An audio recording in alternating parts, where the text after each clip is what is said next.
Bismillahirrahmanirrahim. Assalamualaikum warahmatullahi wabarakatuh. Alhamdulillahirabbil alamin. Alhamdulillahi wa kafa. Wassalatu wassalamu ala rasulillahil mustafa wa ala alihi wa sahbihi ahli sidqi wal wafa. Pertama-tama yang paling utama, marilah kita panjatkan puji syukur kehadirat Allah Subhanahu wa taala. Juga sholat beserta salam, marilah kita curah limpahkan kepada Nabi besar Muhammad Shallallahu alaihi wasallam.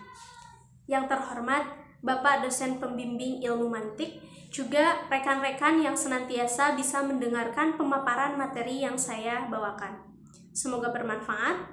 Perkenalkan, nama saya Iva Siti Asmahana Iva dari semester 3 Prodi Pendidikan Agama Islam. Di sini untuk memenuhi tugas mata kuliah ilmu mantik. Selamat mendengarkan. Langsung saja ke pemateri yang pertama. Di sini ada al-mafhum dan al-mashadak. Setiap lapat kuli mempunyai dua jenis segi dari penunjukannya. Yang pertama, penunjukan kepada maknanya seperti lapat insan, menunjukkan kepada hewan yang berpikir. Dan yang kedua, penunjukan kepada afrod atau satuan yang sesuai pada makna tersebut. Adapun makna yang menunjukkan kepada lafad disebut mafhum. Hakikat atau hamiyah sedang atau satuannya yang sesuai dengan makna tersebut disebut mashadak. Yang kedua ada takobul al-alfad atau penimbangan lapad. Terbagi menjadi 3. Yang pertama ada takobul al-sab wal al-ijab. Contohnya seperti manusia bukan manusia. Lapad yang tidak akan dapat berkumpul bersamaan dalam satu barang atau dalam satu waktu, tetapi juga tidak bisa lepas dari salah satu dalam waktu tersebut. Yang kedua ada takobul al-adidain. Contohnya seperti hitam dan putih. Tak dapat berkumpul keduanya dalam satu waktu, tetapi kemungkinan keduanya itu hilang semuanya dalam satu waktu. Dan yang terakhir ada takobul al-mutadayifain. Contohnya seperti suami istri. Definisi ini dapat lafad yang tidak masuk akal adanya tanpa ada salah satunya. Selanjutnya di sini ada nisbat atau hubungan antara dua kuli. Yang pertama, adanya keduanya bersamaan dalam mafhum dan mashadak, seperti sapi dan lembu, pepaya dan ketas, juga hubungan antar lainnya. Hubungan antara kedua kata tersebut disebut tadaruf dan dinamai dua kuli di mutadarafain. Yang kedua, adanya dua kuli itu bernilaian mafhum dan mashadak. Yang kedua, adanya dua kuli itu berlainan mafhum dan mashadak, seperti contoh manusia dan kerbau, bumi dan sungai, juga kucing dan kuda.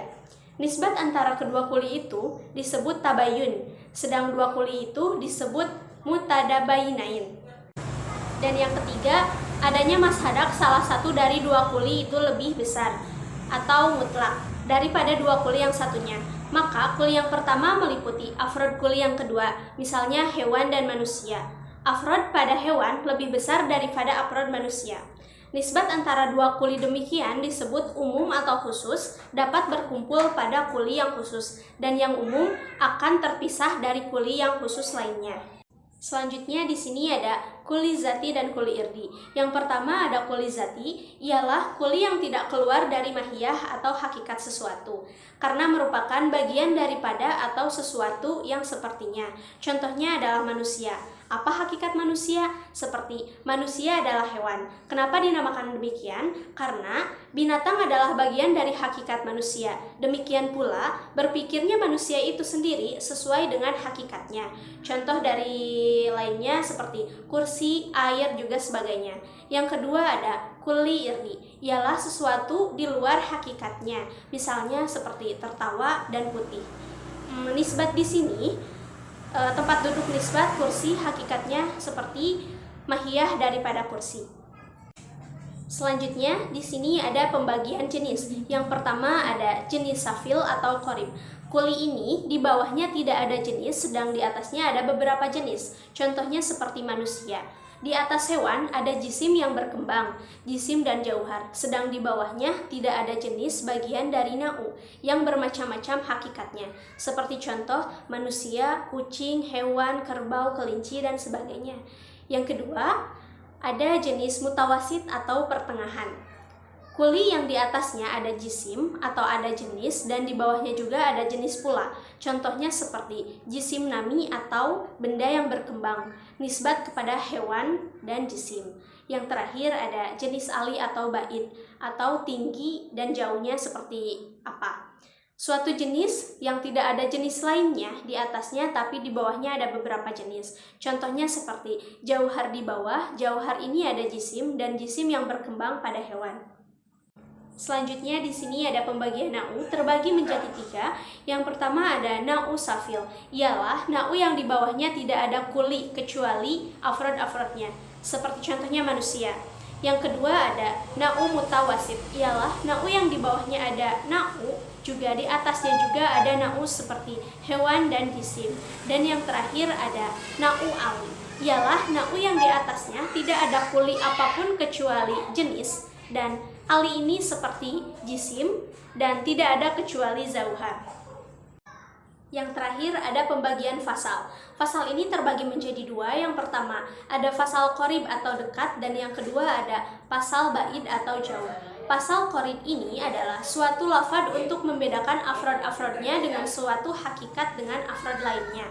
Seperti ada persamaannya dalam jenis yang lebih dekat, seperti berfikir.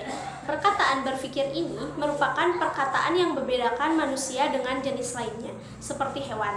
Makanya disebut pasal qarid atau dekat. Dan yang kedua ada pasal ba'id atau jauh. Pasal ini suatu lafaz untuk membedakan suatu afrod hakikat dan afrod hakikat lainnya. Ada juga persamaannya dalam jenis yang jauh, seperti bergerak. Bergerak kehendak dalam mentakrifkan manusia. Manusia itu binatang yang berpikir, dan perkataan perkehendakan ini sama dengan binatang yang lainnya dalam jenisnya yang jauh. Oleh karena itu, fasal ini dinamakan fasal ba'id atau jauh. Demikian pemaparan materi yang bisa saya sampaikan. Mohon maaf bila ada kekurangan dan kesalahan. Saya akhiri. Wallahu muwaffiq ila aqwamit thoriq. Wassalamualaikum warahmatullahi wabarakatuh.